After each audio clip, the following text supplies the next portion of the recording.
My trousers are all pressed, and at this point you've got everything together, the body of them, and we're going to put the waistband on next. But it's a good idea at this point to try on your trousers. You got to keep in mind that there's an elastic waist in the back, so the waist is probably going to be large at this point, but it's a good idea to just try them on, see how the legs hang, see how the waist is fitting, knowing that you are going to put a waistband and elastic on. You can, at this point, maybe take things in or let things out a little bit.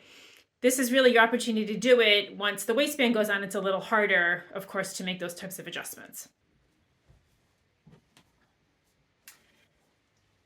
Hey, so here's what mine are looking like at this point. Again, of course, waistband isn't on, but I think I'm able to get them over my hips easily. Once the elastic is in the back, that'll be all right. Everything seems like it's hanging pretty well. Pockets seem good. Maybe a little too much fullness here on the side, but I can always take that in later once the waistband is on.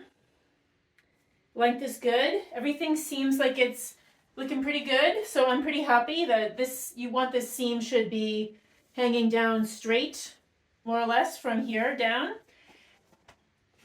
I think at this point I'm feeling pretty good about these, so I'm now going to go on to the waistband. Here are waistband pieces. This is piece 7, which is the back waistband, and piece 8, which is the front waistband.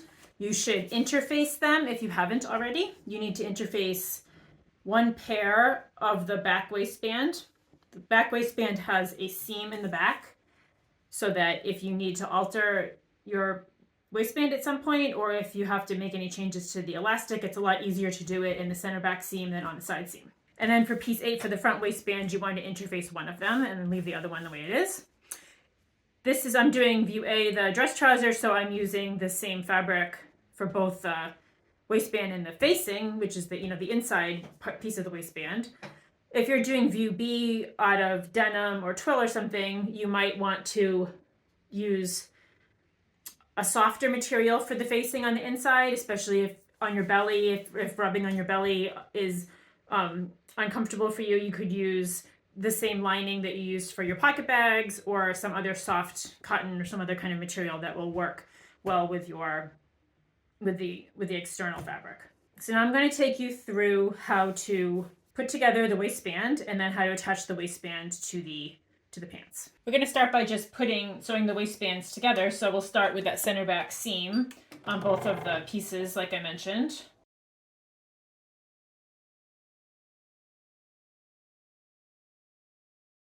I like to just do a little chain stitching here just to save myself a little time.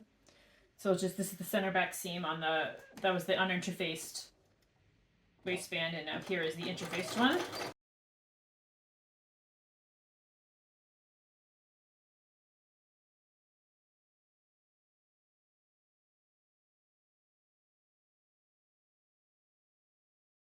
Here's the seam, and I'm just going to remove this bit of interfacing that's overlapping here into the seam, and then you're just going to want to press these seams open so that they're flat, just to remove some bulk. So just take them over to the iron and just press that seam nice and flat.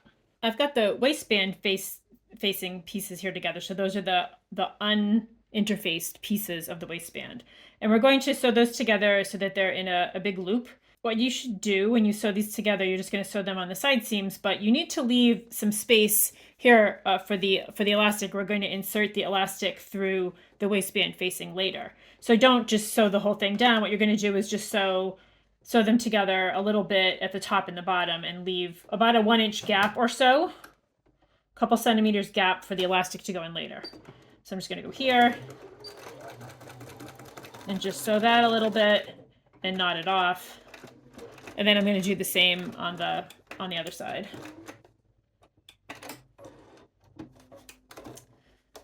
Just flip it over. And we're going to do here. I'll do this.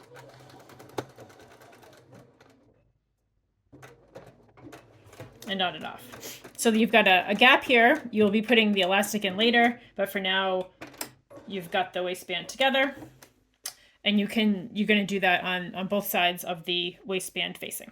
Okay, so here's what'll be the facing. The uninterfaced waistband is the waistband facing. So just like you did with the center back, press these seams open and do the same with the interfaced pieces. So here we have the waistband, which is the interfaced one, and then the waistband facing, the uninterfaced one. I did the optional treatment along the notched edge with some bias tape just to make it look nice. If you haven't done that, then what you should do at this point is press that up 5/8 of an inch around, a scant 5/8 of an inch around, so that it will be ready to sew onto the pants in a minute. But for now, what we're going to do is just sew these two together. So right sides together. So we'll turn this one inside out, and along the unnotched edge, you just want to sew both of these, the waistband and it's facing together. So you'll have one. You'll just go all the way around, and then it will be ready to put onto your trousers. Here we are. We're just going to sew together the two waistbands with a 5/8 of an inch seam allowance, so it's 1.5 centimeters. Again, this is the unnotched edge.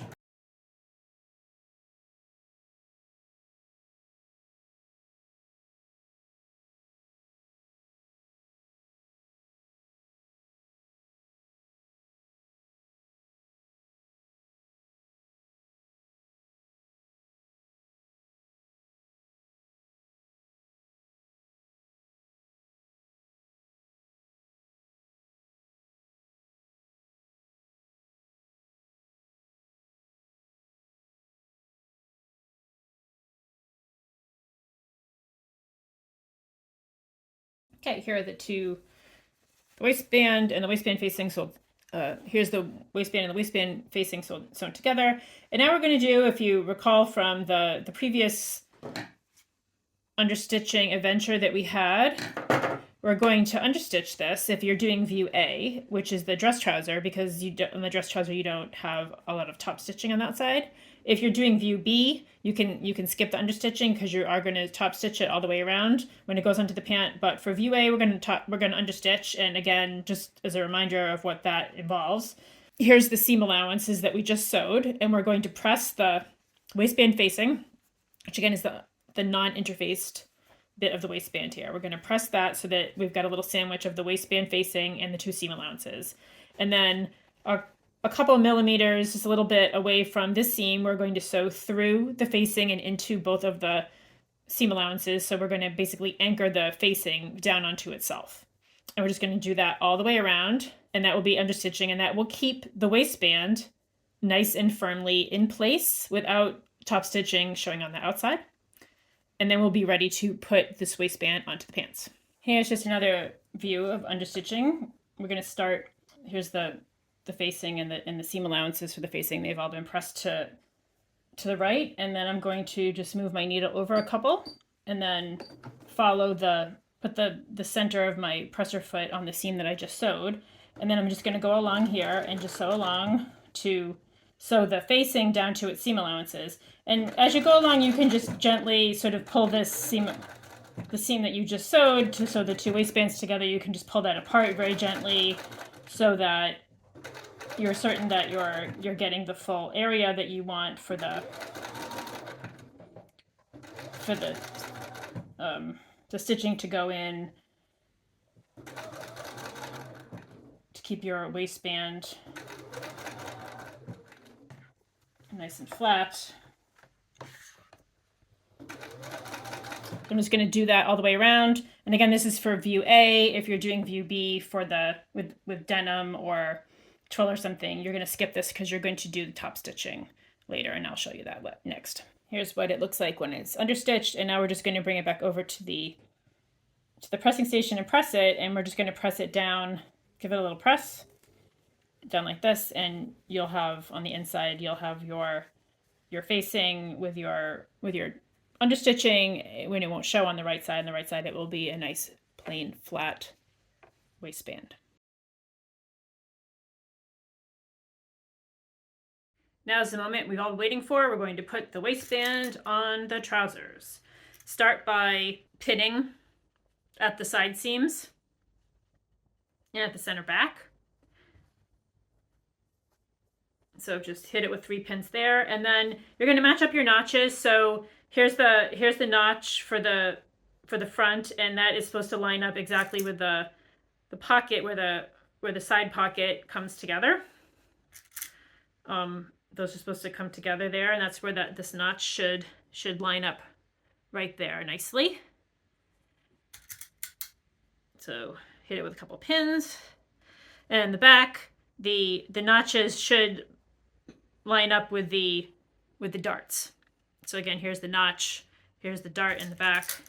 If you've made your dart a little larger or smaller, then maybe it's not going to line up precisely. So, you know, give it an eyeball, but that's how it should line up if everything is all squared away.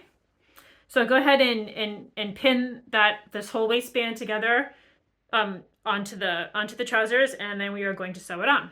Okay, so here we go. We're going to sew up the waistband, and you're going to do the right side of the waistband, which is the interfaced part of the waistband, to the right side of the trousers themselves. And this is the facing, which is just going to hang loose for the time being.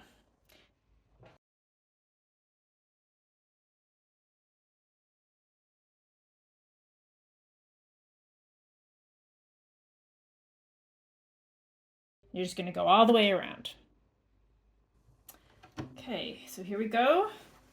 Here's the waistband. It's all sewn on to the pants.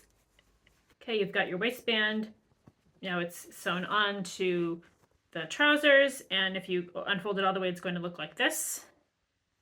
So what you need to do at this point is give it a good press, and you want to press turn around so you can see on the wrong side. This is what it looks like on the wrong side.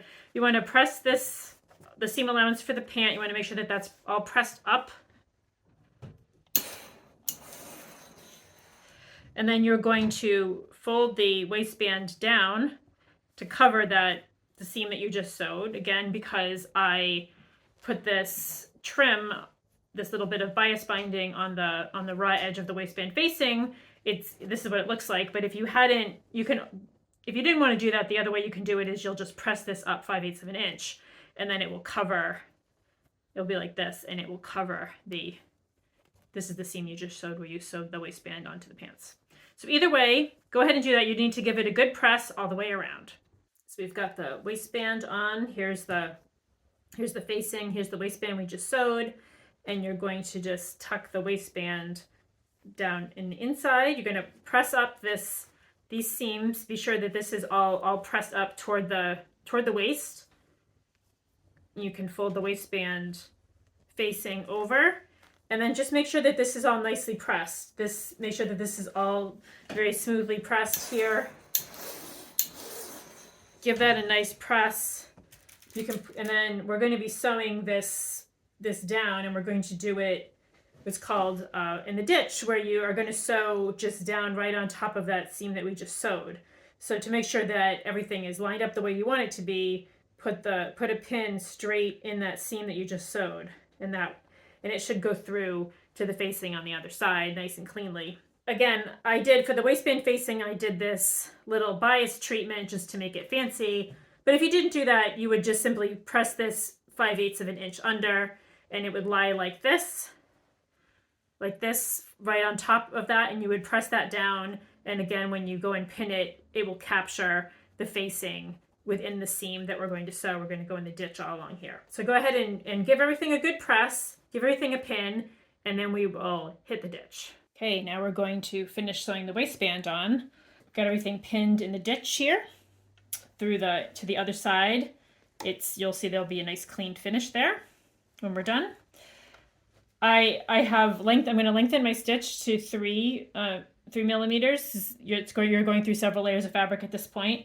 And also I've put back my foot. If you happen to have one of these edge stitch foot, has a blade on it, can be kind of useful for this sort of thing.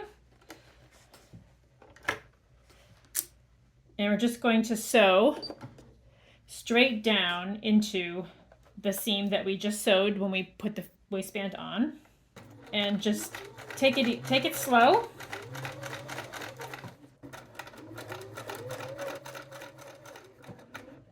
And it's not going to show from the right side when you're done. It will be a nice clean finish. So go all the way around the waistband. And again, that is for view A of the Secret Jeans trousers, the dress version. After this, I will show you how to do the top stitching if you're doing view B, the more casual version out of denim or twill or some other more casual fabric. Here we go. Here's the waistband. I've just stitched in the ditch all along here. You can't see those stitches, but on the inside you can see them here along the facing. And again, if this is view A, and if you had, instead of doing the binding, you had just, pressed this under 5/8 of an inch, then you would just see the pressed edge of the waistband. Here's view B. This is the denim version that I showed you previously. I embroidered the pockets to make them kind of fun as like a little mock jean. And the waistband goes on in the same way with a couple of exceptions. In the first place, because this is denim, I wanted something a little softer on the inside, so that I just used a little bit of cotton shirting that I had left over from another project, and I made the pocket bags out of the same thing. You get a soft interior to your waistband, or you could just use the denim if you want it. It tends to be a little bulkier, but that's fine too. You're going to sew this waistband on exactly the same way that you sew it on for view A. You're going to sew the waistband together. In the first place, you're going to sew together the waistband facing, which is the inside, and then the waistband itself on the outside, which is the interface part. And you're going to, when you sew together the waistband facing, you leave a little hole about an inch on the side here, on the side seams of the facing, because we're going to put the elastic in there in a minute. After you have the waistband and the waistband facing together, you're going to sew them together the same way that you did with view A. You're going to sew them along the unnotched edge that they're together, and then you're going to sew the right sides together. You're going to sew the waistband onto the pants. Then you're going to flip the waistband, the facing to the inside, press up the bottom 5/8 of an inch. So you can see there's this is what it looks like on the inside, and there's just a pressed up edge here.